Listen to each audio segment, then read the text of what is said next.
ऋतुओं का राजा बसंत, ये जब अपनी छटा बिखेरता है तो वो सब प्रकृति जैसे मुंह से बोलने लगती, चारों तरफ एहसास होता है। और एकदम ईश्वर की ये ऐसी लीला है। हमारी अपनी सनातन संस्कृति के बलबूते पर लोगों के लिए मौसम हो सकते हैं, लेकिन हम अपने भाग्य में ऋतुओं को लेकर के आए हैं। हमारे 6 ऋतुओं का आनंद, हर ऋतु का अपना आनंद है। और बसंत जब खिलता है तो होली तक की छटा अलग प्रकार से पहुंचती है।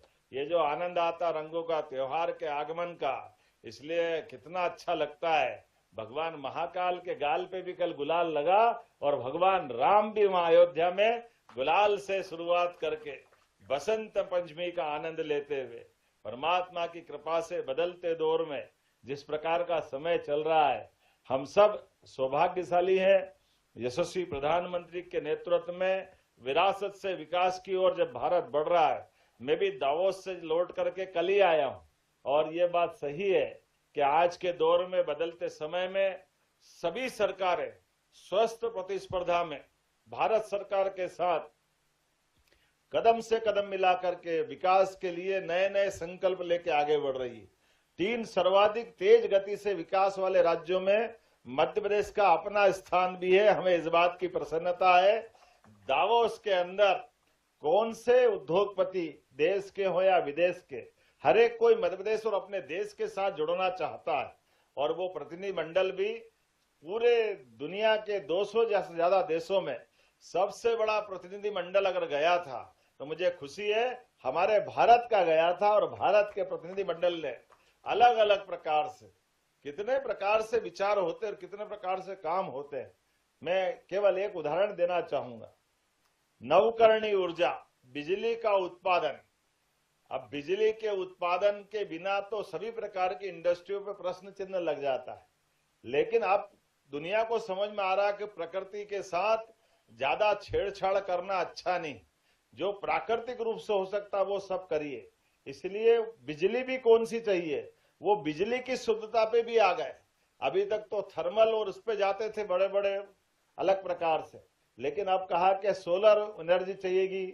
आजकल तो पंप स्टोरेज आ गया है, हवा के पंखे विंड एनर्जी पे भी आ रहे हैं।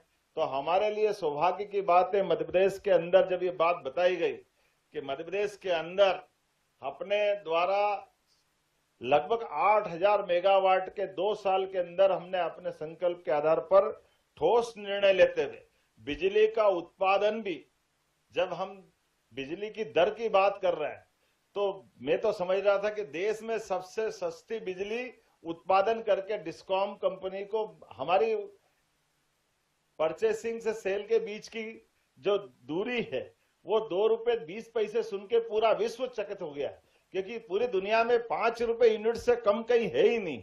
लेकिन हमारे यहाँ जो राज्य के अंदर ये बिजली से लगा करके सोलर की, और आने वाले समय में तो पंप स्टोरेज के भी बड़े बड़े प्रोजेक्ट आ रहे हैं। तो कुल मिलाकर के एक एक सेक्टर में नहीं, माइनिंग का सेक्टर हो, हेल्थ का सेक्टर हो, एजुकेशन का हो, अब तो जैविक फसल उत्पादन को लेकर भी जैविक कपास की बात भी आने लगी है, ताकि जैविक काटन के जो कपड़े बनते हैं और काटन में भी जैविक होना चाहिए। आजकल गया जमाना के रासायनिक खाद के बलबूते पर सब प्रकार की फसल का उत्पादन करो, बदलता दौर है। वाकई वापस उस समय में आए जब ये स्प्रे करके हमारे सारे जमीन के फसल उत्पादन के समय जितने भी जीवाणु थे उनको मारने में, स्प्रे करने में गौरव महसूस करते थे। अब वापस घूम के आ गए, पृथ्वी गोल है, वापस भारतीय संस्कृति तरफ घूम के आ रहे हैं। तो हम तो पहले से वहां बैठे थे। मुझे इस बात की प्रसन्नता, पूरे दुनिया में सबसे ज्यादा प्राकृतिक रूप से फसल का उत्पादन भारत में होता है, और भारत में सबसे ज्यादा उत्पादन अपने मध्य प्रदेश के अंदर होता है। हमारे यहाँ श्री अन्न से लगा करके कपास तक, और कपास के अंदर भी सब प्रकार की वैरायटी है। मैं आज के इस अवसर पर पहले तो ये समाज कल्याण विभाग को बधाई देता हूं, और एक बार फिर इसी प्रकार के आयोजन में आप बार बार बुलाते रहो। मैं सच में बहुत अच्छा लगा आकर के, देख करके, सभी प्रकार के आयोजन का हिस्सा बना। मेरी अपनी ओर से आप सबका वंदन, अभिनंदन और अग्रिम गणतंत्र दिवस की बधाई। बहुत बहुत धन्यवाद। बहुत बहुत धन्यवाद माननीय मुख्यमंत्री जी। आपके यशस्वी प्रयासों से लगातार उद्योग और नवाचार को नई गति और सबको बर्बाद करे बेहतर प्लेटफॉर्म मिल रहे हैं। अब मैं उप सचिव मैम से आग्रह करूंगा धन्यवाद ज्ञापित करने के लिए। आज वरिष्ठ जन निवास संध्या छाया भोपाल का उद्घाटन, लोकार्पण एवं पेंशन योजनाओं का सिंगल क्लिक तथा 3 दिवसीय दिव्यांगजन स्पर्श मेला के पुरस्कार वितरण का गरिमामयी समारोह में उपस्थित माननीय मुख्यमंत्री जी मध्य प्रदेश शासन, माननीय मंत्री जी सामाजिक न्याय एवं दिव्यांगजन सशक्तिकरण विभाग, माननीय विधायक जी दक्षिण पश्चिम भोपाल, माननीय अध्यक्ष नगर निगम, माननीय अध्यक्ष परशुराम कल्याण बोर्ड, माननीय आयुक्त दिव्यांगजन, माननीय प्रमुख सचिव महोदय एवं अन्य अतिथिगण, उपस्थित वरिष्ठ जन, बच्चे, विभागीय अधिकारी एवं कर्मचारीगण एवं सभी प्रेस मीडिया का आभार व्यक्त करती हूं कि आप सभी ने अपने अमूल्य